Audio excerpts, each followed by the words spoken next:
Okay, so although hindi natin ini-invalidate yung ganung problema na walang pera kaya walang load, siyempre may mga gano'n naman talaga. Although ayun nga, ang komposisyon ng klase natin ay online and then yung face-to-face natin na wala din namang matinong classroom, di naman conducive yung environment, yung learning environment. So, it's difficult for you to learn and for me to deliver the instruction in such a very bad environment. Napag-aralan natin yan sa communication, barriers of communication, na nakaka-impede talaga ng learning and ng communication process. Pero ngayon, online yung schedule natin. So, please just record this para mabalikan nung walang load. Na sana hindi na natin marinig na rason for the next time. Sana gumawa ng paraan ng parents, magtrabaho, para may pambili ng load kasi nag-aaral siya. Pinag-aaral siya. Responsibility ng mga magulang na isend sa paaralan yung kanilang mga anak. Otherwise, kayo, huwag kayong gagawa ng bata pag walang pampaaral kasi responsibilidad nyo yun, okay? Anyway, ayan. So, just make sure then na every time I'm sending you video lectures, you do your part as students to study them para mas maging madali yung lecture natin. Okay, so I'll be sharing my PowerPoint now. It's a different presentation from the ones that I have sent initially sa ating GC. Iba ito para mas malawak yung inyong ma-review. Okay, yung coverage mas maganda pagka mas marami. Para wala nang dahilan para nasabihin o irason later on na hindi naman na-encounter yan pagka nagsasagot na kayo ng inyong departmental midterm examination. Kasi malawakan na yung pinag-aaralan natin na coverage ng bawat chapter. Okay, so this is chapter 3, Local and Global Communication in Multicultural Settings. So just as you thought, natapos na tayo sa usaping culture, hindi pa, nagsisimula pa lang pala. Okay, so we have started talking about culture in chapter 2, globalization. Of course, culture is a very important element in that chapter because globalization entails different races, entails different countries, the varying cultural backgrounds, and the varying personalities of people because ayun nga, they have come from different cultural backgrounds at hindi lang yun, maski sa age, sa gender, sa religion, sa beliefs, doon mismo pwede nang magkaiba-iba ang mga tao. And we will continue on dwelling with that topic here in chapter 3. Okay, so ayan. Culture, let's just go back to the definition of culture. Can you raise your hand if you recall the definition of culture? Pagkitaas lang ang kamay at mag-recite. Yes, Janeline? Good morning, ma'am. Culture is shared pattern of behaviors, beliefs and norms, ma'am. Okay. Of who? Kanino? Kaninong shared patterns of beliefs, behavior? Of the people living in community, ma'am, or who shared common goal or interest, ma'am. Okay. Ayan. Parang nag-NSTP tayo doon. Because there are two types of community, geographical and factional. Those who are living together, they're called geographical community, and those who are not living together but sharing one goal or interest or similar battlegrounds, for example, they're still a community. For example, patients, HIV patients, ayan, di naman sila nakatira sa isang lugar lang, pero they're still called a community and they share one culture or one commonality because of that particular similarity na sila ay pare-parehong mga HIV patients. Okay, so yan. O, iba't ibang nag-dive deeper na tayo pagdating sa kultura. Hindi na lang yan yung mga traditions, mga practices, mga beliefs, o mga food, language, culture, food, language, or music ng mga tao sa isang bansa o sa isang lugar, pero pati na rin yung binanggit ko sa inyo, iba't ibang grupo, may tinatawag tayong in culture, out culture, in group, out group, ang mga yan. Okay, dahil may pagkakapare-pareho sila. For example, here in the campus or here in San Carlos campus, it's divided into 3 colleges and the colleges are further divided into departments. Kakultura ko yung mga ka-department ko. O dati sa languages o Filipino and English kasi wala namang English major offering dito. So nailipat kami sa general education. So may commonalities kami na mga nasa Gen Ed, yun yung mga walang program na hina-handle dito sa campus. Kaya napunta kami sa General Education Department. Okay? Siyempre, yung sa mga IT department or sa mga social studies department, yung mga yan, may mga commonalities din sila. They're called one culture. Okay? So, hindi lang yan yung sa Pilipino, sa Chinese, sa Japanese, pero diving deeper na tayo dito sa chapter 3 when we're talking about culture. Okay? So, communication can be a challenging activity because of the highly pluralistic nature of the people participating in the communication process. Each participant may differ in cultural, social, and biological backgrounds, which are all critical factors to effective and successful intercultural communication. For example, one difference of two people is their age range. So, in a communication, sa tingin mo maintindihan ba ng isang 3-year-old or 4-year-old ang usaping, let's say, family planning? Sa tingin mo maintindihan niya ng 2-year-old or 3-year-old na bata? Okay, so Hindi, yan. ma'am. Oh, hindi, tama. So sa in communication, naapektuhan yung differences ng mga taong involved in the process. At yan yung pag-aaralan natin sa chapter 3. Okay, communication. And that makes communication very challenging because of the differences, because of the varying culture of people na hindi lamang limited sa kanilang race o sa kanilang ethnicity kung Chinese ka o Filipino ka, kundi pati na rin sa kanilang age, sa kanilang religion, sa kanilang gender. Ang pag-usap ng lalaki at babae minsan ay nagkakaroon ng conflicts because of their differences in gender. Okay? So instances there are that these differences may lead speakers to misinterpretation or misunderstanding. So in order to understand communication within and outside the context of one's culture, it is necessary to identify first the challenges that may be encountered, then the form of intercultural communication and the ways on how to improve communicative competence in multicultural settings. So when we say communicative competence, you are already in the actual communicative setting. So hindi lang yung ganito na binabasa mo or inaaral mo, kaya nga dapat may performance tasks tayo na gagawin na lang natin after yung midterm exam dahil naghahabol tayo ng topics or ng lessons. Yung communicative tasks natin, yun yung actual na measure ng inyong communication skills or communicative skills. So, kayo ng kaklase mo, kahit magkaedad kayo, for example, meron at meron pa rin kayong pagkakaiba sa isa't isa. For example, yung kinalakihan ninyong mga values and beliefs sa inyong sari-sariling pamilya, I'm sure it will be reflected in the way you communicate with other people or with other person. At yan yung titignan natin sa performance tasks ninyo later on para mapatunayan natin yung mga theories na pinag-aaralan natin dito sa ating subject na purposive communication. Okay? Don't worry kasi gagawin natin yan after your midterm exam. Okay, so living in a globalized world, you encounter people with diverse cultural backgrounds. Such interactions occur in a social, educational, political, and commercial settings. Okay, social sa inyong maliit na community, educational, parang itong institution natin sa PSU, political and commercial settings. Hence, in today's era of increased global communication, it is imperative to understand intercultural communication for us to enhance our intercultural awareness and competence. So intercultural competence is essential for us to live harmoniously despite our differences in culture. Okay, so in the latter part of your chapter 2, we have explained how we can be interculturally competent, diba?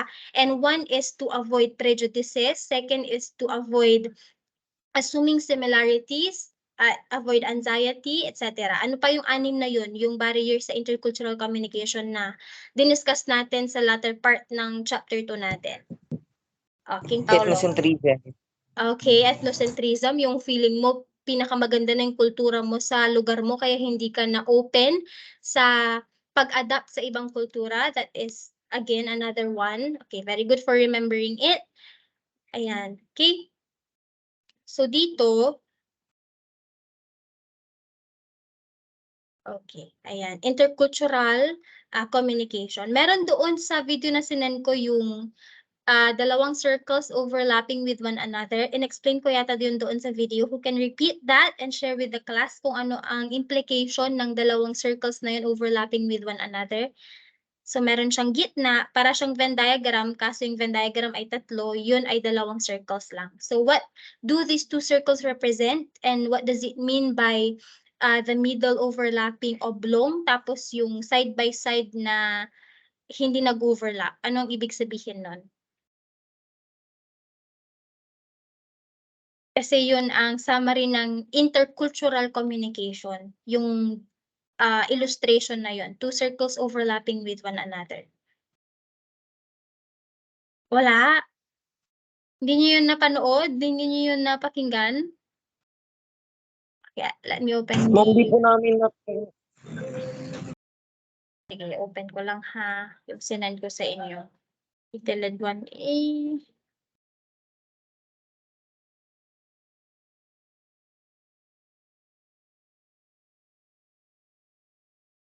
Ayan o, intercultural communication. Hindi niyo Ma'am, nakita? meron. Hindi niyo nabasa?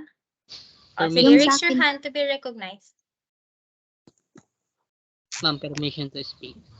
Oh, yes, Rowenaline.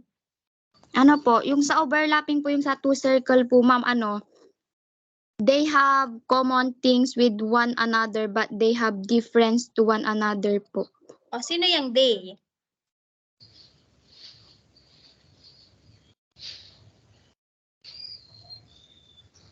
Tao, Sino ma'am. yung they? People Sa from culture po. different cultures, kaya nga siya Different intercultural. culture po. O, di ba? O, may nakakaalam. Ibig sabihin, yun yung sinend ko sa inyong video, natatandaan ko. Ito, ino-open ko siya. Yun. Ma'am, permission to speak.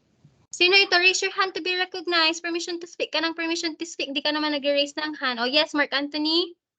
Ma'am, hindi ko pa alam na na-absent. Hindi ko pa alam, akala ko 2 to 3 po yung... Ano, Mark Anthony? Akala ko 2 to 3 po yung schedule natin. Okay. So, yung attendance yung concern mo. Okay lang, sige.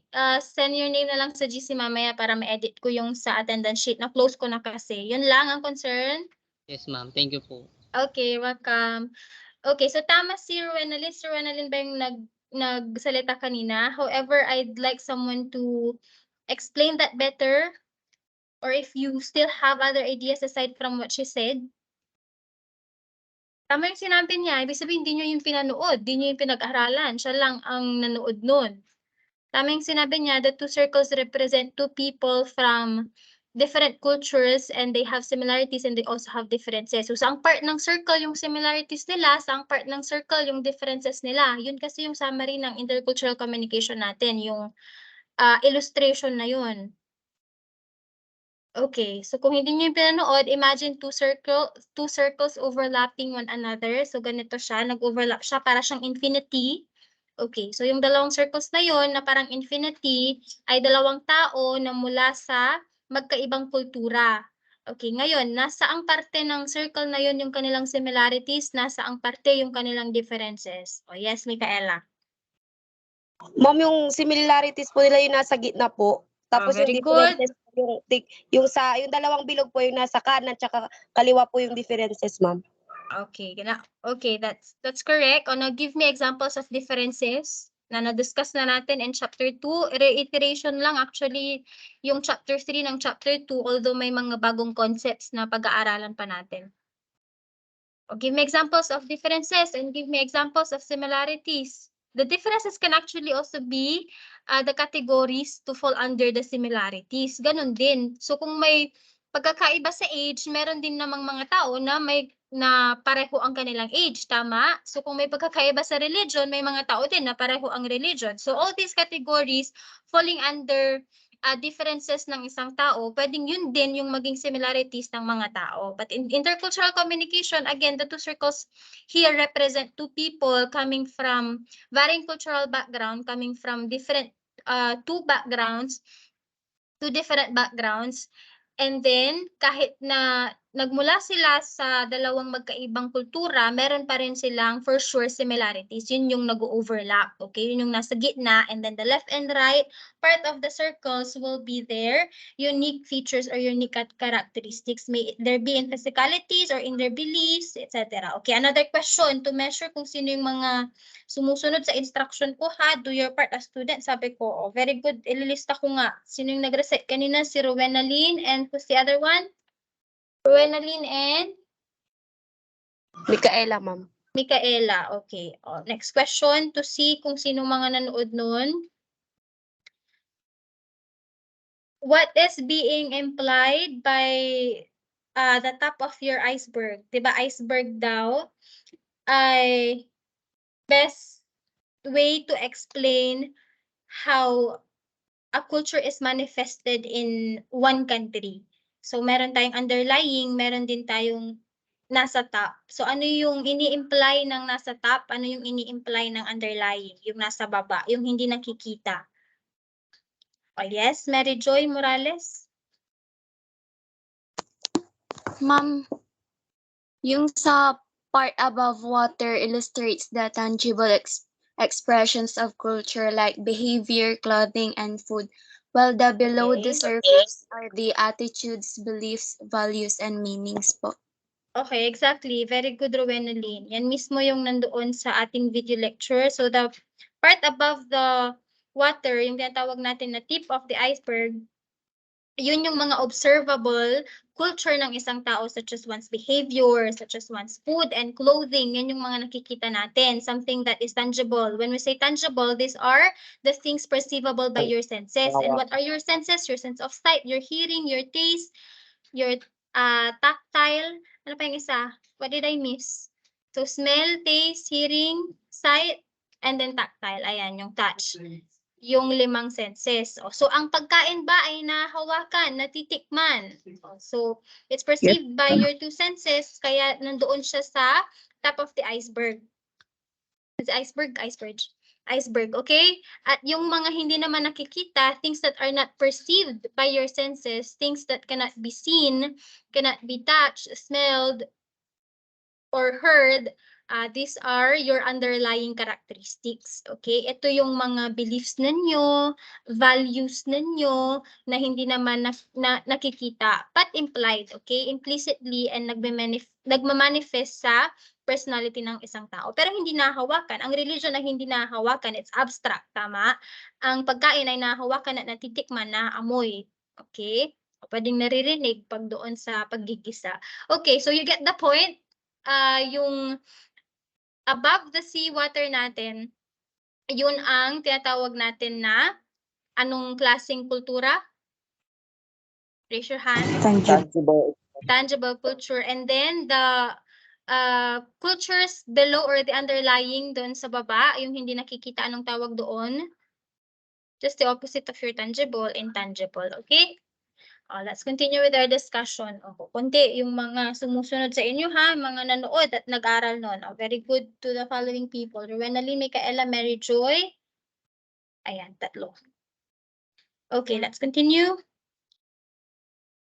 Okay, syempre, merong challenges ng intercultural communication dahil nga sa differences natin. So it has become a widespread notion that speakers' use of different languages results in intercultural miscommunication and misunderstanding. As Scollion and Scollion 1995 state, when we are communicating with people who are very different from us, it is very difficult to know how to draw inferences about what they mean, and so it is possible to depend on shared knowledge and background for confidence in our interpretation. Kasi nga, maaaring yung mga pinagsasabi mo ay already not within the context of one person. For example, you mentioned about custard apples. Ano ang custard apple in Filipino? Who knows? Ang custard apple ay atis. At ang atis ay tropical fruit. So let's assume na walang custard apple sa China. I don't know kasi kung meron. You can research it na lang. So let's assume na walang custard apples sa China, and then you're conversing with a Chinese and you mentioned about custard apples. Sa tingin mo maintindihan niya ang custard apples, wala yun sa kanyang lugar. Okay? So context ang tinatawag natin doon. Context is a very important concept in multicultural settings or intercultural communication. Kasi our understanding of things or our understanding in the communication process depends greatly on our context. Okay? Yung konteksto natin, yung nandyan na, yung innate na or yung available data na nasa utak ng isang tao. Kasi nga, walang ka-start apples sa kanyang bansa, so hindi niya yun alam. Baka narinig niya lang the first time she or he had communication with you na ikaw ay isang Pilipino at siya naman ay isang Chinese. Okay, give me another example of a varying context. Raise your hand. Ano ang meron sa Amerika na wala sa Pilipinas na kapag binanggit ng isang Amerikano sa isang Pilipino ay hindi maiintindihan ng isang Pilipino?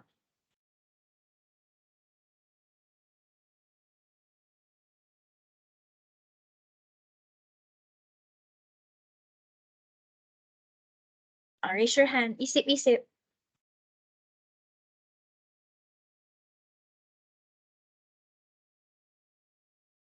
Walang maisip? Grabe, walang maisip, ma'am. Naubos yung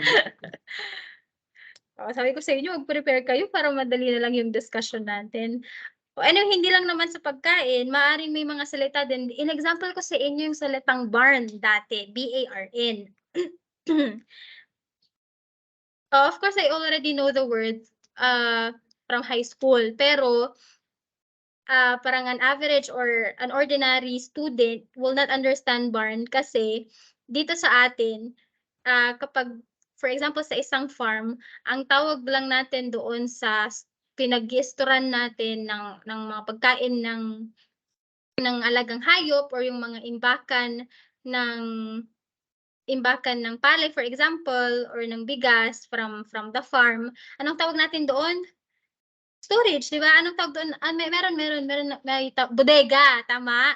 Bodega. Pero Opo, garage.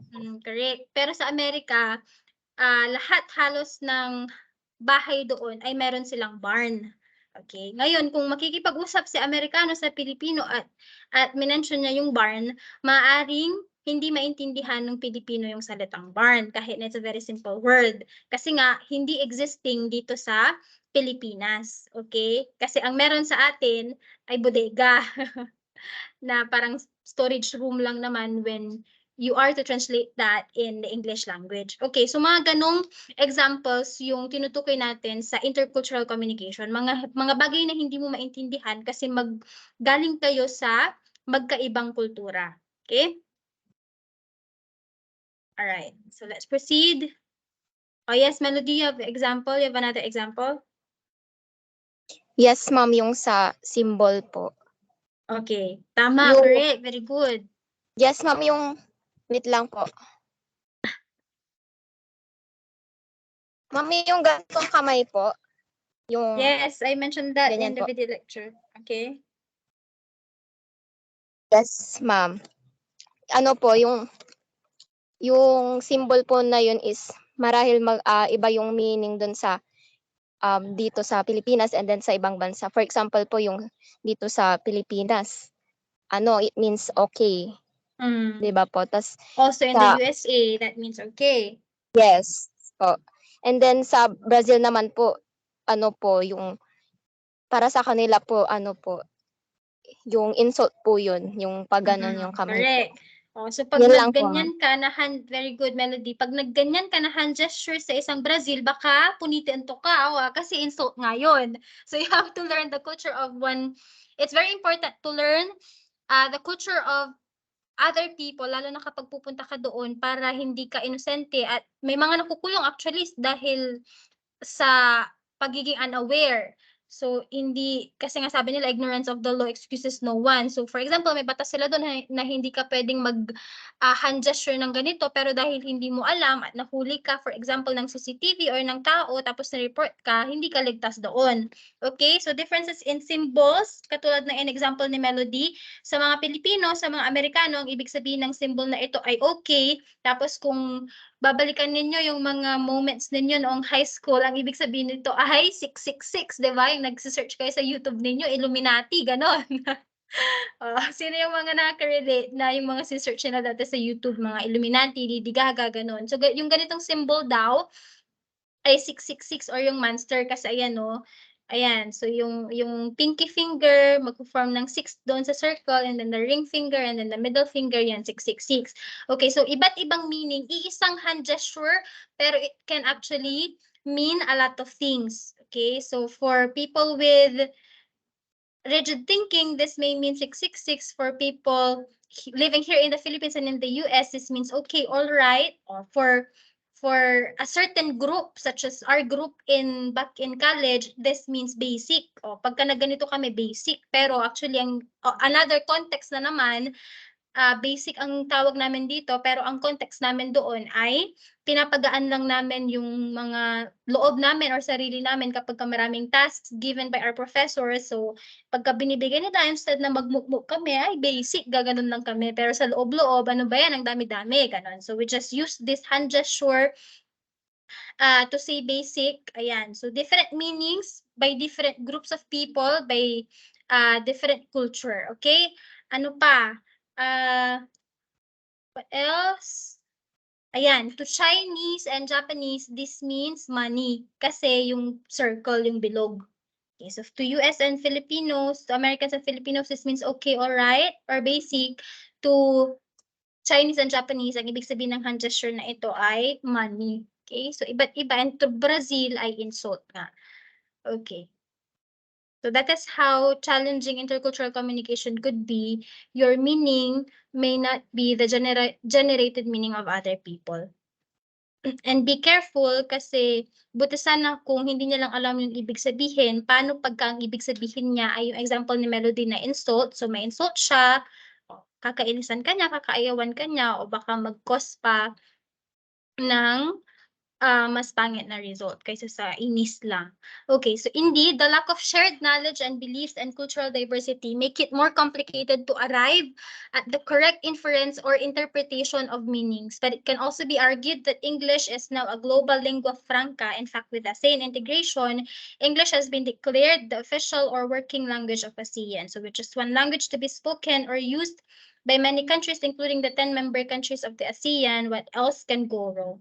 Okay, so kahit na may differences tayo, yung English ay na-declare as not only applicable in the ASEAN countries, pero it's a universal language. Ibig sabihin, dapat lahat ng bansa or lahat ng tao kapag magta-travel, for example, English yung gagamitin kasi it's the universal language nga. Dapat lahat ay may alam niyan, gagamitin na pang-communicate. It's a universal language. Here in the Philippines, it's a second language. It's not a foreign language. Ibig sabihin, after your native language, which is Filipino, or kung may mother tongue pa kayo, aside from yung Filipino language natin, kasi tayo ay multilingual actually here in the Philippines, marami tayong mga languages, dialects. Kasi for example, in another country sa Vietnam, yung language nila doon iisa. So kahit saang parte ng Vietnam, iisa lang yung ginagamit ng language. Pero dito sa Pilipinas, may Kapampangan, may Pangasinan, may Ilocos, etc. So multilingual ang Pilipinas. Okay? So it is thus important to emphasize that the ownership of English cannot be attributed to just one country or to those who use it as a native or home language. Kasi nga universal language yan. Hindi mo lang yan ma-associate sa mga puti, sa mga Americans, kasi nga ginagamit na rin yan ng maraming bansa, especially here in Asia. Okay? Or ASEAN. Southeast Asia.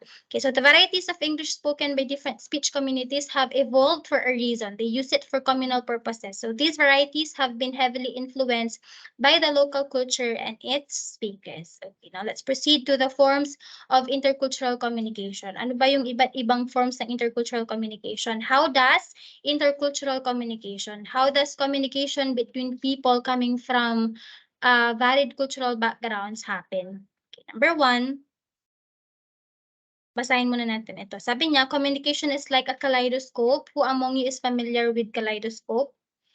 Yung ikinututok sa mata, tapos pag iniikot mo, may iba't ibang image, tama? Iisa yung mga elements na nandoon, pero pagka iniikot mo, may iba't ibang forms. Sino familiar sa kaleidoscope? Di kayo nagkaroon yan nung bata kayo? Taas ang kamay. O yan yung... Si Shena lang. Jeneline, Rowenaline, what the others? Oh, let's search kaleidoscope for your ano, to quench your curiosity kung ano yan.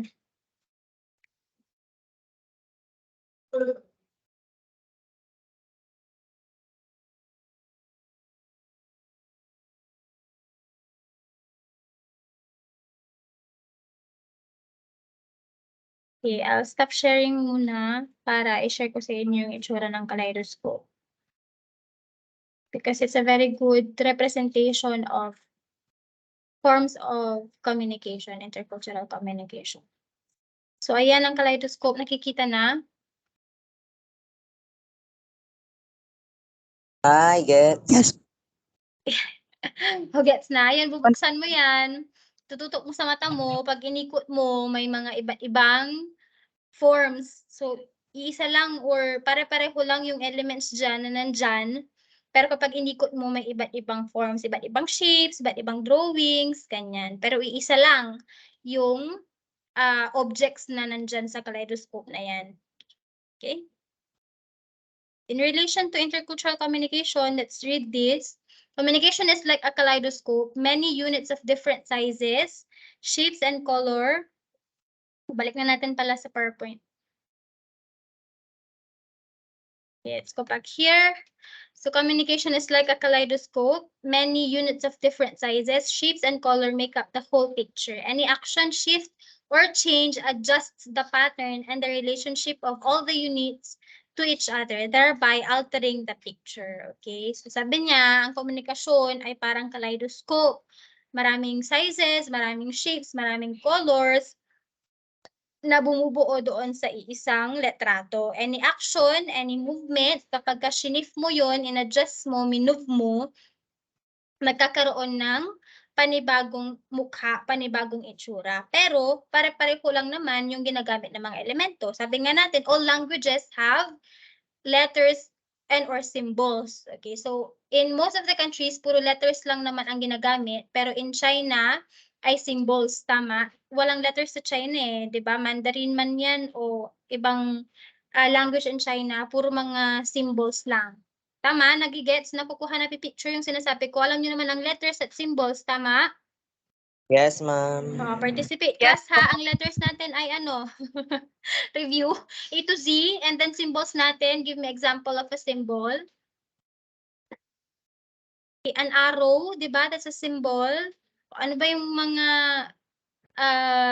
symbols ng Mandarin language? Usually yung mga magkakadikit na vertical lines and horizontal lines. Tama? Okay. So, iisang element, iisa ang content niya, letters and symbols, pero kapag ginalaw mo daw, nagkakaroon ng panibagong itsura, panibagong mukha. Yan ang communication, like a kaleidoscope. So here are the forms of intercultural communication. Number 1, interracial. So yung racial dito, ang root word niya ay race. Okay, so from that, you should have already an idea what interracial communication is. So communicating with people from different races. Chinese and Filipino, that's an interracial communication. A Russian and an American talking with one another, settling dispute in, ano yung binobomba ng Russia ngayon? In, what's the country? Ukraine, ma'am.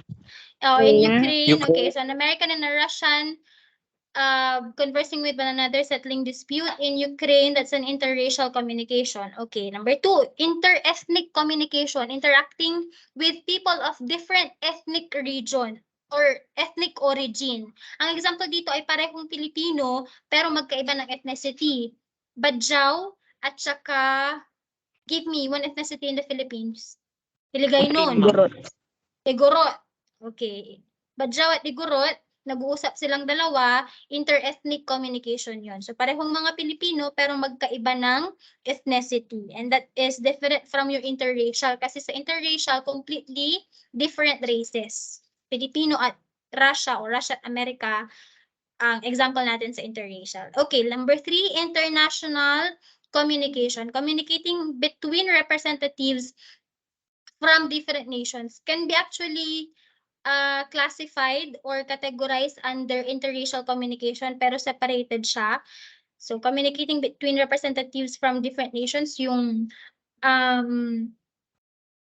Philippine representative natin or yung foreign minister natin, for example, tapos foreign minister ng Japanese nag-usap, ayan, international communication. Representatives, okay, ito yung difference niya sa interracial. Sa interracial, any person coming from that race conversing with person coming from a different race, interracial communication yun. In international communication, ang clue word natin dito ay representative. So it's not any person, it's not any individual coming from a different race ang makikipag-usap sa another person coming from a different race, pero it has to be or they have to be representatives of the nation, of the country. Such as yung example ko na foreign minister ng Pilipinas at foreign minister ng Japan. Okay, international communication yan. And then number 4, intracultural communication, interacting with members of the same racial or ethnic group or co-culture. Okay, intracultural communication, ang best example dito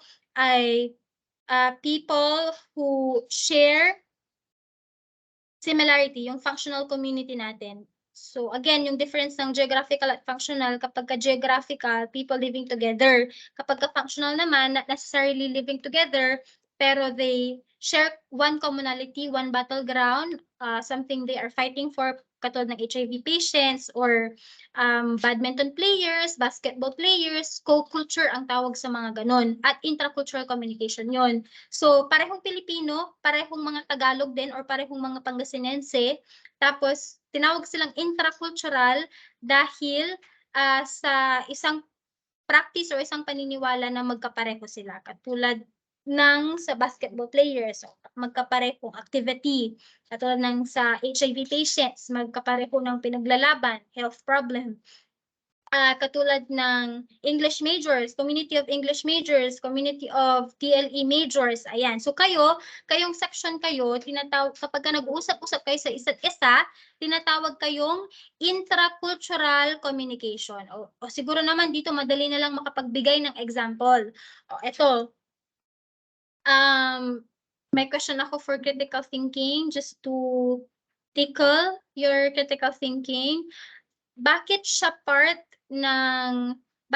form ng intercultural, sabi niya dito, forms of intercultural communication. Bakit ang intercultural communication ay form ng intercultural communication kung pareho sila ng race, kung pareho sila ng ethnicity at may commonality sila pagdating sa paniniwala, practice, or educational background, for example, or tinapos. So bakit? Bakit pa rin siya form ng intercultural communication despite the similarities? Raise your hand.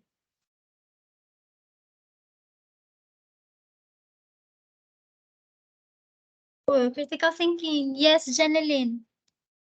Ma'am, siguro try ko lang yung siguro yung sinabi niyo po dati yung sa public and private. Kahit nag-share sila ng doon yung culture, pwede rin po siyang magkaiba pagdating sa private sphere. Yan lang po. It doesn't really have to do something with public and private sphere. Madali lang ang sagot, class. Kailangan nyo lang pigain yung mga utak ninyo. Ang tanong ay, bakit form pa rin ng intercultural communication? Again, balik tayo sa definition ng intercultural communication. Ang intercultural communication ay pag-uusap or interaction ng dalawa o higit pang mga tao na kung saan ang mga taong ito ay galing sa iba't ibang kultura. Ngayon, ang tanong ko, ang intracultural communication ay form ng intercultural communication. Ang definition naman ng intracultural communication ay ang mga taong ito ay pareho ng race, pareho ng ethnicity, at meron pang isang similarity such as, let's say, practice, katulad ng mga basketball players.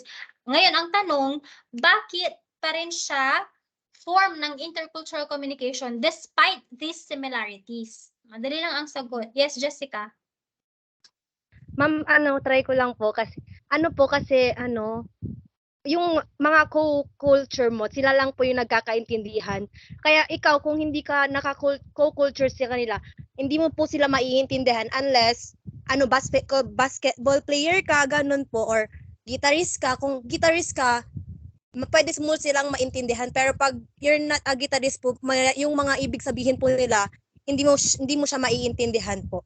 Hindi nga, within the intracultural communication, so ang focus lang kayo doon sa group of basketball players, for example. So walang outsider. Kasi yung sinasabi ni Jessica ay may outsider, so part pa rin siya ng intercultural kasi yung outsider ay maaaring hindi niya maintindihan yung particular group of people na yon. Ngayon, mag-focus lang tayo dun sa group of people. Pare-pareho silang basketball players, pare-pareho silang mga Pilipino, pare-pareho silang mga Pangasinense. Bakit ang communication nila ay intercultural pa rin? Bakit may iba't ibang kultura pa rin despite the similarities that they have? Pare-pareho silang mga Pilipino, pare-pareho silang mga Pangasinense, pare-pareho silang marunong mag-basketball. Bakit sila intercultural pa rin? Madali lang ang May sagot. Raise your hand. interaction. Because they are interacting po, they are communicating each other. Ano, King Paulo? Ma'am, because they are interacting or communicating each other. Oh yes, that's communication. Pero bakit nga intercultural? Bakit pa rin kapag intercultural, ibig sabihin magkaibang background pa rin, magkaibang kultura pa rin. So bakit? Pare-pareho naman silang mga Pilipino, pare-pareho naman silang mga Pangasinense, pare-pareho naman silang naglalaro ng basketball. Bakit intercultural pa rin? Bakit pa rin sila tinatawag na intercultural? Because go back to your types of differences kasi hindi lang naman sa race at hindi lang naman sa interest ng isang tao ang categories. Kasi kahit na lahat sila ay mga Pilipino, kahit na lahat sila ay mga Pangasinense, continue my answer. Kahit na lahat sila ay basketball players, sila ay nagkakaiba dahil, Jeric. Ma'am, may kanya-kanya po silang kakayahan, ma'am, yung ano po nila.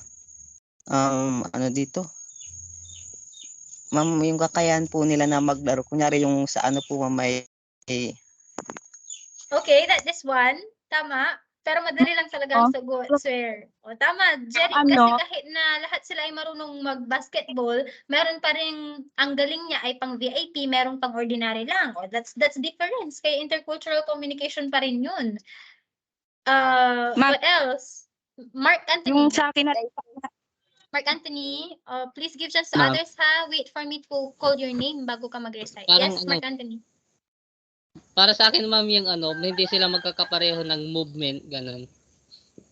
Okay, same with the answer of Jerry, kasi hindi sila magkapareho ng level of galing or skill sa pagbabasketball. Pareho lang. Pero bakit nga? Bakit sila intercultural pa rin? Angeline?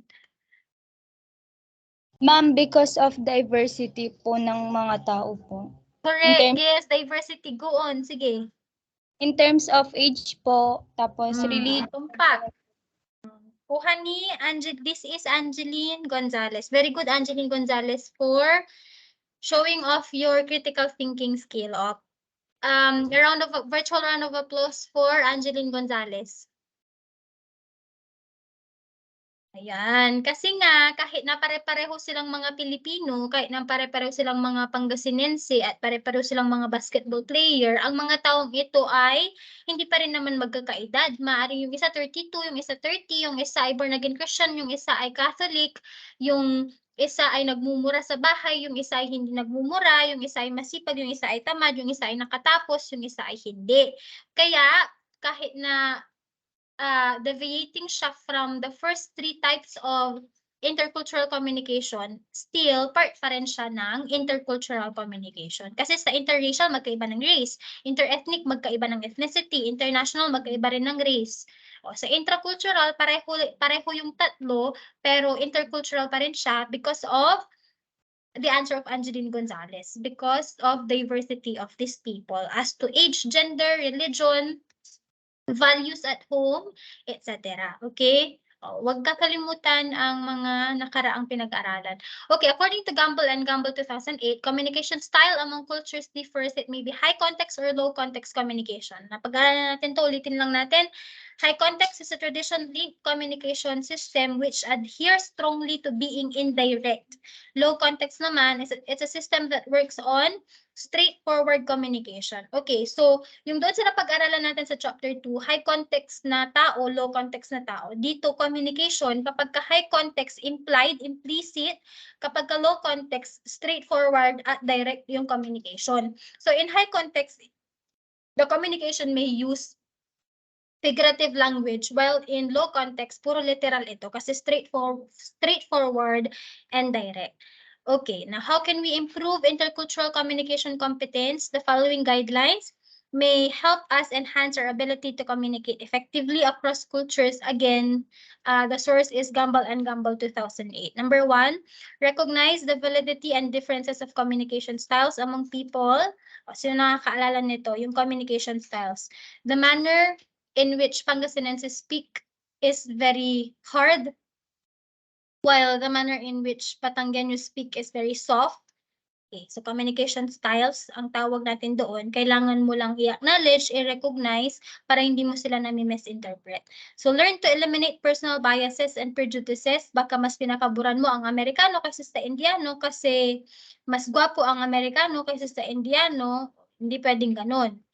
Hindi na magiging successful yung communication process kapag may ganun ka ng biases and prejudices sa utak.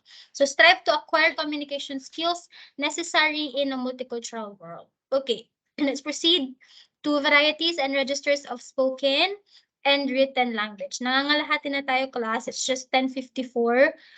We will stay until 11:30 or so. Matatapos natin ito. And then, syempre, yung mga nauna ko ng na-isend sa inyo na video lecture, kung hindi mo pa napapanood, panoorin mo na kasi I'm sure marami doon ang kasama sa next quiz ninyo, and then most importantly sa inyong midterm exam. O yung mga nalista kong mga tao dito, at least I know that they are the ones who studied and watched the videos I have sent.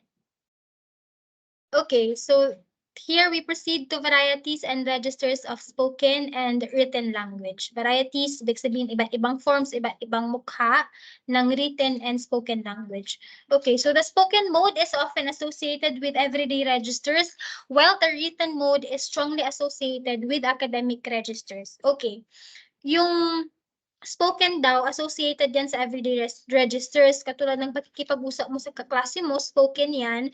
Yung written mode, associated siya sa academic register kasi usually kapag nagsusulat ka, something that is formal.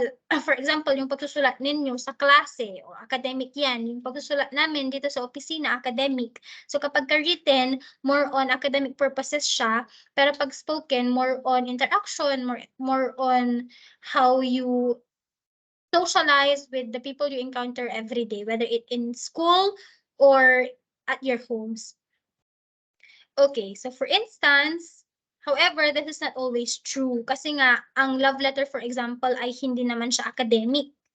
Okay, at sa spoken, ang public speech ay can be considered under academic. So, spoken siya, pero academic. So, usually lang na ganito. Kapag ka-spoken, everyday register. Kapag ka-written, academic register. Pero hindi laging totoo. Dahil dun sa mga sinabi kong example. Ang public speaking ay under spoken mode, pero ang public speaking can be under academic register. O, ang chika, syempre, everyday register lang yan. Yung pakikipag-chikahan mo sa kaklase mo, everyday register lang yan. Okay? Ang love letter, written siya, pero hindi rin naman siya academic. More on social lang yon, more on everyday register lang yon, expression of your admiration to someone. Okay. So for instance, in everyday communication, face-to-face conversations are usually supplemented by text messaging. So in academic context, significant forms of oral communication are used along with written communication. Ayan, another example, yung chatting ninyo sa messenger, so that is written, written mode yun, pero hindi mo naman siya mako-consider na academic. Kasi yung chatting mo with your friend, for example, especially if the content of the message is purely on, hoy, alam mo ba, si ano, buntis, ganon. so, so hindi siya academic. Magko-fall under everyday register pa rin siya. The point is just, kapag spoken usually associated with everyday, and then kapag written usually associated with academic. Pero wag mo ko confuse kasi may mga spoken na pwedeng academic at may mga written na pwedeng everyday register lang. Okay, so significantly, both everyday and academic communications are characterized by multimodality or the use of multiple modes of communication, including spoken, written modes and images, music, videos, gestures, or symbols. Ayan. So, ang communication ay maraming pamamaraan, maraming modes, hindi lang spoken at hindi lang written. Pero yung picture, kapag nakita mo ang isang picture, pag-aaralan natin yan sa interpreting messages and images, ganyan. Ang isang picture ay pwedeng maka-communicate na sa'yo or magbigay na sa'yo ng ibig sabihin. Same with symbols and music and videos. Hindi lang ng inyong spoken and written. Okay, so Lin 2016 presents the following nature of language variation as prescribed by most linguists based on the ideas of Mabu 2014. So language varies when communicating with people within local and outside global or community.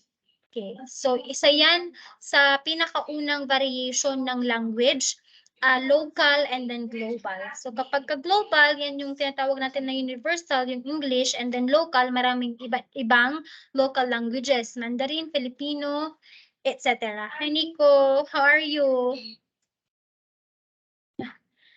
And the language varies in speaking and in writing. Usually, kapag speaking, less formal, and in contrast, when it's writing, it should be formal. Medyo accurate ang writing natin. Sa speaking, ang kinukonsider natin dito ay fluency. So, meron tayong theory proposed by Stephen Krashen, if you know him. Or who among you know Stephen Krashen? Who among you have encountered Stephen Krashen? Okay. So just raise your hand, pero I'll just continue on discussing. Si Stephen Krashen class, nag-propose siya ng kanyang theory about accuracy versus fluency. Sabi ni Stephen Krashen, when you are speaking, do not mind, or not really do not mind, pero what is important is the fluency, how you speak spontaneously, how you speak with confidence, not minding the errors. So okay lang na mag-commit ng error kapag ka-spoken kasi ang binibigyan natin ng pansin o importansya kapag nagkasalita tayo ay yung tuloy-tuloy. Okay, the smooth flow and the fast production of the words, yung dapat automatic na siya, hindi ka na nag-iisip, hindi ka na nagbabuffer, yun sa spoken. Pero kapag written naman, importante na chine-check mo accuracy naman at hindi fluency ang binibigyan ng importance sa written natin. So if it's written, you have to check all the grammars, the punctuations, the formatting, and the rest of that, etc. So hindi lang dapat na maganda yung flow ng written output mo, pero dapat tama ang orthography. When we say orthography, that's spelling, tama ang lexical category, tama ang grammar, tama ang punctuations, etc. Okay? So kapag written, I repeat, accuracy. Kapag spoken naman ay fluency. Okay, yun ang variation natin when it comes to language. And then number 3, language varies in everyday and specialized discourses. Of course naman, ang language na ginagamit mo sa pang-araw-araw na kinakausap mo ang nanay mo, ang kaibigan mo, ay iba kapag nagkaroon ka ng discourse. Give me an example of a discourse, let's say debate or public speaking. Mag-iiba yung language na gagamitin mo kapag you are under a type of discourse that is debate or that is public speaking or that is extemporaneous speaking, etc. So yung lengguwahe mo katulad ng charot, eme, na ginagamit mo sa daily conversations mo, ay hindi mo magagamit yung language na yan, yung charot, eme na yan sa formal discourse Formal such as and debate and in public speaking. Okay, I'm sure na you're getting it. mamaya na ako mag-encourage ng recitation para matuloy-tuloy natin ito. Okay, sana nandyan pa kayo at hindi pa kayo natutulog. Okay, so types of language register according to Juice 1961 as cited in Bieber 1994. So there are 5 language registers. Each level has an appropriate use that is determined by differing situations. Unang type ng language register natin ay frozen. Okay, let's define it. This style of communication rarely or never changes. It is frozen in time and content. This is official business and educational language which features complete sentences and specific word choice which often contains archaisms. Archaism, ibig sabihin archaic, kalumaan, kasi nga hindi nagbabago.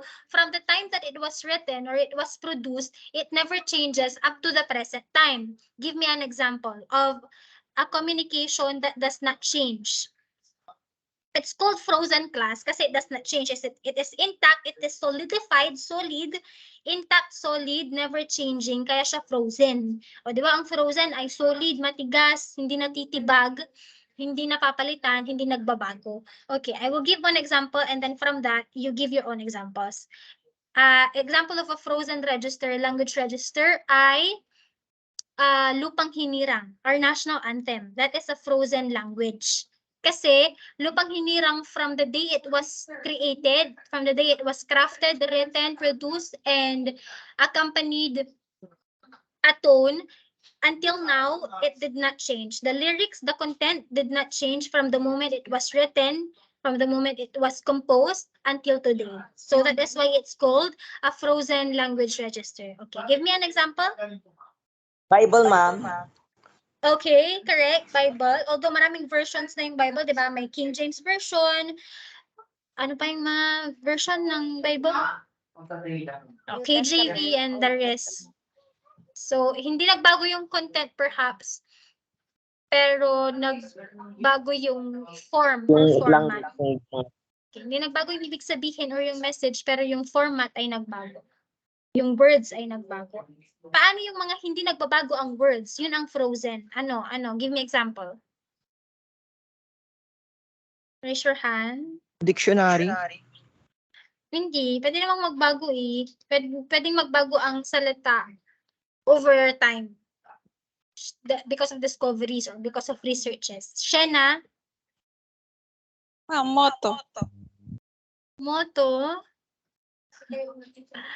Okay, pero not really. O sige, Lupang Hinirang, Panatang Makabayan, yan yung mga frozen language register natin. Hindi sila nagbabago. Emlyn?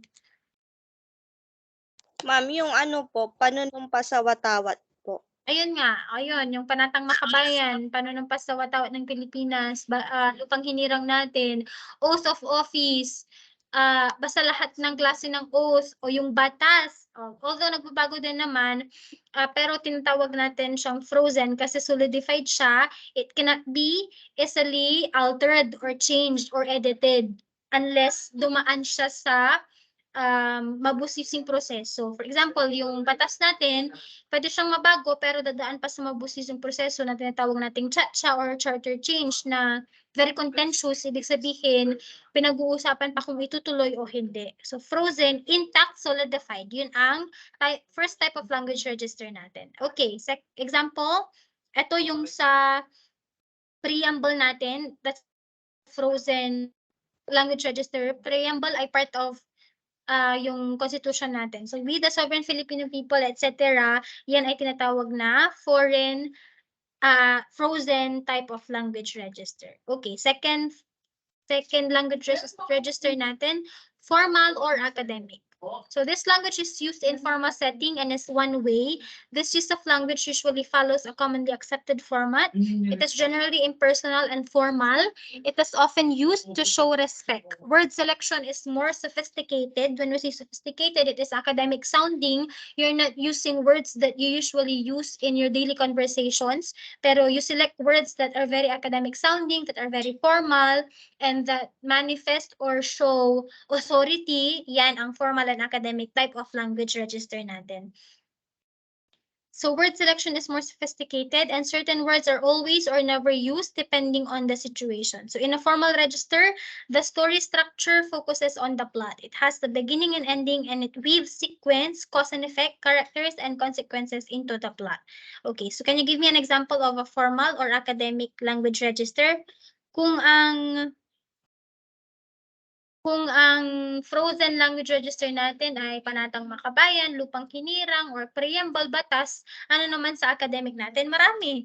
Yung mga outputs ninyo, that is an academic language register. What else? Give me example. Yung sa ano ma'am, legal documents. Okay, legal documents, memorandum, office advisory, research Announcement. paper, yung activity nyo sa akin, synthesis, that is an academic type of language register. O, give me examples. Kayo, hindi kayo active ngayon. Tatampahan ta kayo. What else? Ang dami.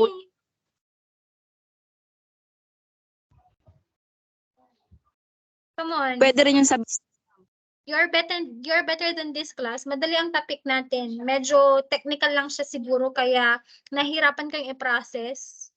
Kasi when we are mentioning lexical, pero ang ibig sabihin lang naman ng lexical ay word. Ba't ko kasi sinabing lexical? Dapat word lang. Siguro nahihirapan lang kayo sa technicality pero this is actually very easy. O, give me example. O, Janeline. Exam. Proposal letters Yes, po. the examination, the proposal letter, correct? Yes, Mary Joy? Research po, thesis. Yes, thesis. So, sinabi ko yan kanina, research papers, your thesis, your dissertation. Yes, Shana? Reflection.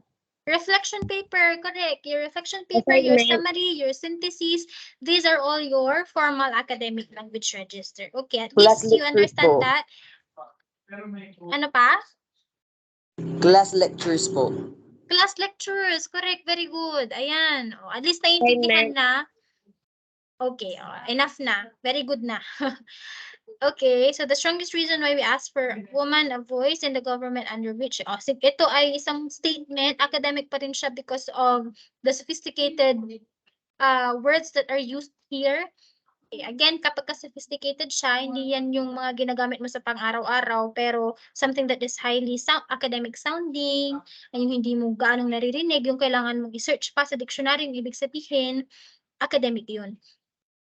Okay, number 3, type of language register, consultative. From the word itself, you have to consult. So in this communication process, you are consulting a person. Okay, so that is why you are using a type of language that is consultative in nature. So it's a standard form of communication.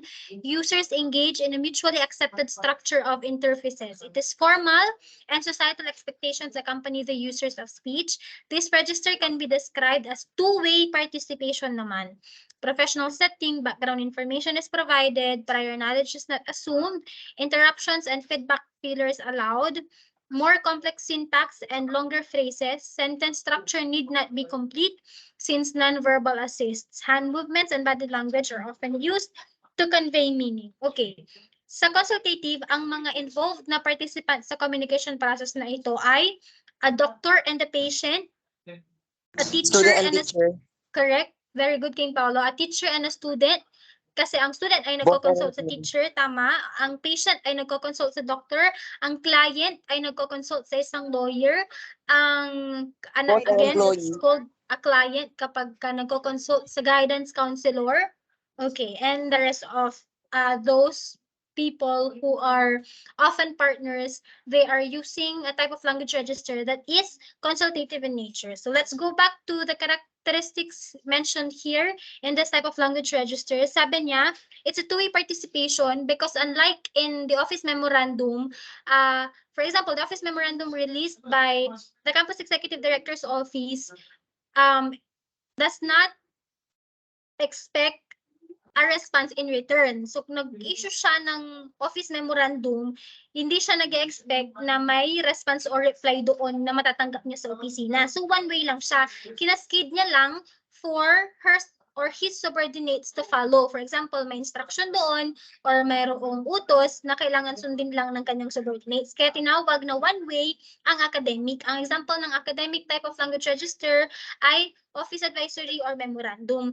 Dito sa consultative, two-way siya kasi kapag ka nagsabi ng sakit niya, yung patient sa doctor, the patient is anticipating and expecting that the doctor will respond to him or her by providing answers to her questions, by providing medicines, prescribing medicines she or he has to take. So kaya siya tinawag na two-way. And of course, there are feedbacks and interruption fillers such as, I see, kasi nga, maaring sa consultative, let's take the client and guidance counselor for example, there is a little discomfort dahil doon sa sensitivity ng topic, doon sa communication process. So we all know that the client asks or seeks help from the guidance counselor when he or she is in a very depressive situation, okay, or in a state of depression. Ayan. So, may mga fillers tayo.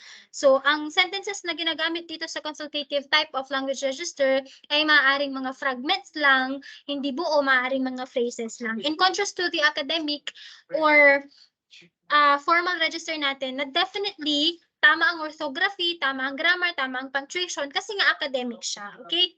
Yes, Nico. Tulungan daw po kami sa may clinic sa Okay, so that is your third type of consultative. Okay, example, patient and a doctor. Okay, number 4, casual and informal. So casual, very casual lang, yung pakikipag-usap mo sa kaklase mo, that will fall under this fourth type of language register we call casual or informal. So let me read the definition.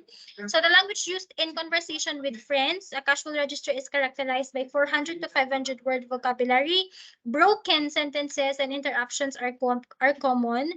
In your daily communication with your peers, with your classmates, perhaps with your mom, na very casual and very informal, hindi rin naman inaasahan yung correct grammar, correct punctuation dito, correct spelling, pero maaari kang gumamit dito ng mga very comfortable words na ginagamit mo in your daily communication, such as my examples a while back, charot, eme, mga ginagamit natin, casual ang language register na yun. No background information is provided. Group language must be a member to use. Interruptions are common and context and nonverbal communication are important. So general word choice and conversation are dependent upon nonverbal assets. The focus of the story is characterization. It is an indirect, random approach with many omissions and does not have a sequence, cause, and effect or consequence. Okay, so unlike in your academic and in your consultative type of language register class, here in casual and informal type of language register, you are very comfortable here with the people that you are socializing with or you are communicating with. Kaya nga siya tinawag na very casual and informal. Ang communication mo sa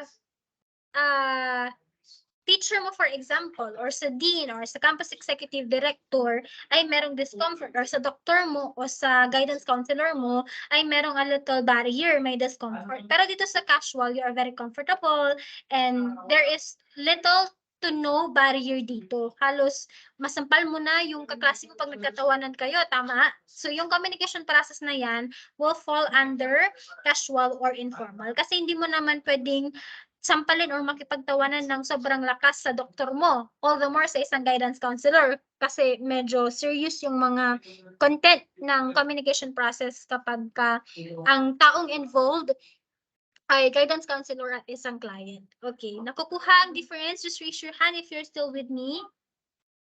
Yes, ma'am. Malapit na? Okay. Alright, and then last one. Ayan, example natin, Marie and Diane, these are probably friends. Okay, yan yung use of word hey. Ang hey ay very casual. You do not make use of the word hey in formal and academic language register. Kapag ka nagsusulat ng office advisory or memorandum, for example, never kaming gumamit ng hey. O, diba? Or, what else aside from hey? That's right, mga ganon. Walang ganon, diba? Very formal tayo sa... Informal language mo. Yes. Dito, very informal and very casual lang. Kasi these people are usually friends or mom and daughter relationship, ganyan, or siblings, ganyan. Okay, and then lastly, your last type of language register ay intimate. Sige nga, from the word itself, intimate, sino yung mga taong involved sa isang intimate communication? Janlyn. Ma'am, Mga yung Okay, husband and wife. Okay, boyfriend and girlfriend, husband and wife, intimate. parent and child. Should. Mm-hmm. Okay, common law, husband and wife. When you say common law, they're not really married. Pero common law kasi common, maraming ganun.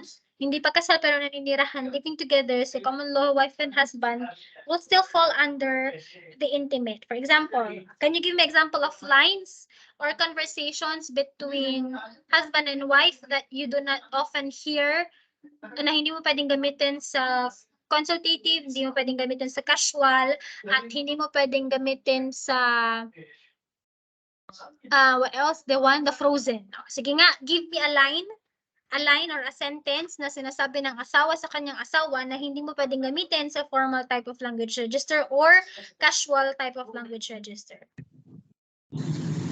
I love you. You can say, I love you to a friend naman din. So, think more. Mag-isip pa ng mga bagay na makukonsider natin as intimate. mamayang gabi. For example, I need you in my life. It's you are the only man or you're the only person I want my kids to be the father of. Or you're the only person I want to procreate with. Siyempre, hindi mo pwedeng sabihin yan sa isang friend. I wanna procreate with you, come mo, di ba? Hindi mo pwedeng sabihin yan sa kaibigan lang, di ba? Kasi procreation is done between husband and wife. So there are words you have to select depending on the type of language register that your communication process is currently in. Nakukuha, yung example ko na, I wanna procreate with you, gusto kong magpalahi sa'yo, ay hindi mo pwedeng sabihin.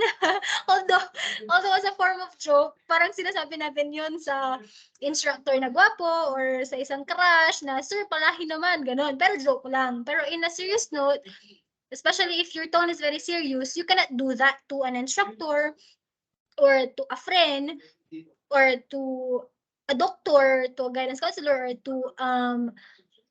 to a stranger. So, hindi mo pwedeng sabihin yung I wanna procreate with you in a very serious tone. 'Di ba? Kasi ang salitang yan ay ginagamit lang ng mga taong mag-asawa belonging to the intimate type of language register. Okay? I think that's the last one, but let's go over this example. Yan, husband and wife. Okay, recitation. Ayan, so it's 11:20. Recitation daw. In what specific ways can you enhance your ability to communicate with people from diverse cultures? Human beings draw close to one another by their common nature, but habits and customs keep them apart. Sabi ni Confucius. Do you agree or disagree? Give concrete situations to support your stand. Sige, recitation tayo. Until 11:30 lang tayo. 10 minutes for recitation. Reflect on the statement of Confucius. Sabi niya, human beings draw close to one another by their common nature, but habits and customs keep them apart.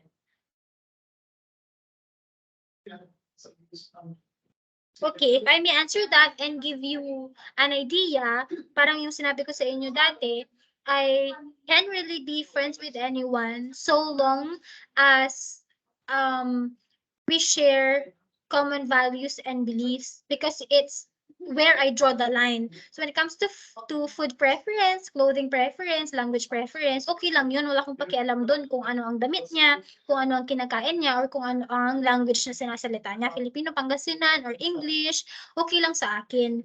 Pero kapag beliefs and values yan, for example, usaping extrajudicial killing, usaping drugs, etc. Doon ako nagdodraw ng line. Kayo naman, yun ang ibig sabihin ni Confucius.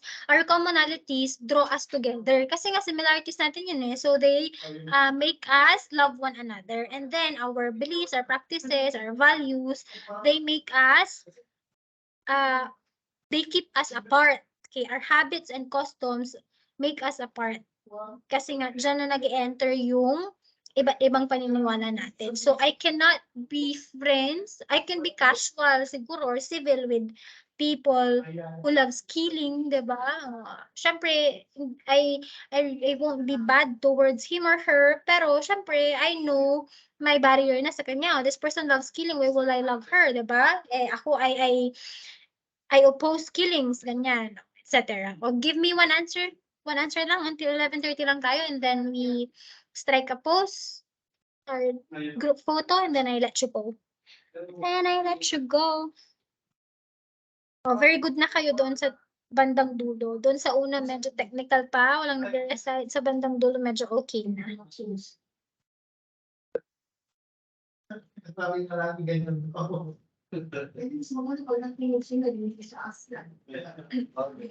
Okay, in addition lang pala class to our lesson, we have discussed the 5 types of language register. We have your casual, your intimate, your frozen, your academic, and what's the other one? Oh, basta there are 5. In addition to that, there are 3 elements or factors, aspects affecting our communication. Number 1, participants. Number 2, setting. And then number 3, content. When we say participants, the manner that you speak with your mom is very different from the manner that you speak with the campus executive director. So magkaiba yun, participants. Nakadepende sa taong kausap mo yung pakikipag-usap mo. Setting, the manner that you behave at your homes is different from the manner that you behave here in school. O baka pareho lang, di ba? Dinadala sa eskwelahan yung ugaling bahay. And then number 3 ay situation or content. Your manner of speaking when it's a normal day is different from the manner of your speaking when there is an accident or there is an unprecedented situation such as may nasusunugan. O, diba? For example, ang normal speaking voice mo ay ganito, o ganito rin ba ang speaking voice mo kapag nasusunugan ka, may sunog po sa bahay, ganun ba? Siyempre, hysteric ka na. Okay, so that is one of the 3 factors that contribute to language variation. Okay? Nagva-vary ang language ng isang tao depende sa participant, sa taong kausap niya, depende sa settings, sa kung saan nagaganap ang communication process, and then depende sa situation or content ng communication process na yun. Lista mo na yun kasi wala siya sa PowerPoint na ito. So make list of those 3 kasi kasama yun sa quiz and midterm examination ninyo. Okay, one last volunteer to explain the statement of Confucius, and then I let you go. Otherwise, I will not let you go. Yes, Jessica. Try ko lang po, ma'am. Okay. Ano po, I definitely agree po with this po kasi we have our own identity po, and ano po, parang as we grow ay yung pang bata pa tayo na-adapt po natin yung characteristic po ng parents natin which we are close to, yung close po natin, and then as we grow up po, ano po, yung environment, na-adapt na po natin yung environment behavior po ng iba, ng kakasalmuhan natin po. Yes, correct. Okay. How about Kim Paulo? Habol. Mama.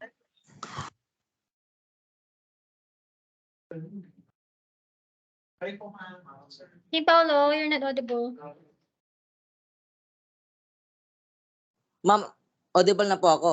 Yes. Ma'am, I agree po ako sa sinabi ni Confucius kasi sabi mayroon nga tayong kasabihan na no man is an island po. Hindi tayo mabubuhay ng wala ng tayo lang mag-isa po. Kasi community is important factors for us to humans to get closer po. Okay. All right. So, no one is an island. Ibig sabihin, we have to socialize with other people in order to survive. And what keeps us together with other people are our similarities. That is true. However, we also have to keep our unique characteristics because it will strengthen our identity. It's the differences that strengthen one's identity. Why did I say that? Kapag pare-pareho na kayong ganito, hindi mo na identity yun. Nakuha, for example, yung sinabi kanina sa previous slide natin, the English language can no longer be associated to only one country or to only one race or nationality such as the Americans kasi ang English na lengguwahe ay universal. So hindi mo lang yan i-associate o sasabihin na identity ng mga Amerikano kasi pwede na rin siyang maging identity ng mga Pilipino. Kaya naman dito sa sinabi ni Confucius, it's true that similarities Similarities keep us together, but differences make us stand out, make us apart from others. Okay? Ayun. Okay, so it's a very good discussion this morning. Thank you for staying with me even if 1 hour lang dapat tayo. Nag 1 hour and 30 minutes tayo kasi tayo ay nagkahabol. Well, it's productive naman at hindi naman tayo nagsayang ng oras. So open your cameras and let's take our group photo, strike our, how do we call it? Our signature pose. Little at 1A. Taas ang kamay. Burger ba tayo, Jeneline? Hindi tayo burger, di ba? Ganito tayo. Burger kami ng HR2A. Naagawan mo ang HR2A, Jeneline. Who would like to take our group photo? Oh, ikaw na lang, Jeneline. Total mali naman yung ginawa mo. Ikaw na lang mag-take, okay? And then send in our GC. Please, large gallery. Ayoko ng together mode. Tsaka, mas maganda ang large gallery. Okay? Okay, mag-cue ka na lang, Janeline. 1, 2, 3. 1, 2, 3, smile. Isa pa, ma'am, sa kabilang page. 1, 2, 3, smile. Mark Anthony Triangle, letter A, hindi isa. Taas na. 1, 2, 3, smile. Alright. Ma'am. Okay, thank you, class. Please send our pictures sa ating GC Janeline. Thank you. I'll be ending the meeting now. Have a very good day. Spend the remaining time for your review for our midterm examination. God bless everyone. Ma'am, wait lang po. Meron pong quiz. May quiz tayo, yes, next week. Monday or Tuesday tayo, Tuesday. Ma'am, di ba approve ni Ma'am, ano yun, Ma'am Liza. Tapos, in-endorse namin. Ang bumalik ay receiving. Nandoon, di ba sinend ko sa inyo yung picture? Wala pang approve ni President. Ma'am, actually, yung na-forward namin sa main, Ma'am, di ba ang in-approve na isa lang? Pero ang naunang na-endorse sa linggo yung dalawa. So, yun na yun. Okay, bye class. I'll end the meeting na. Aalis na rin si Jo. Hindi, may sakit ang Ang swerte ng office niyo.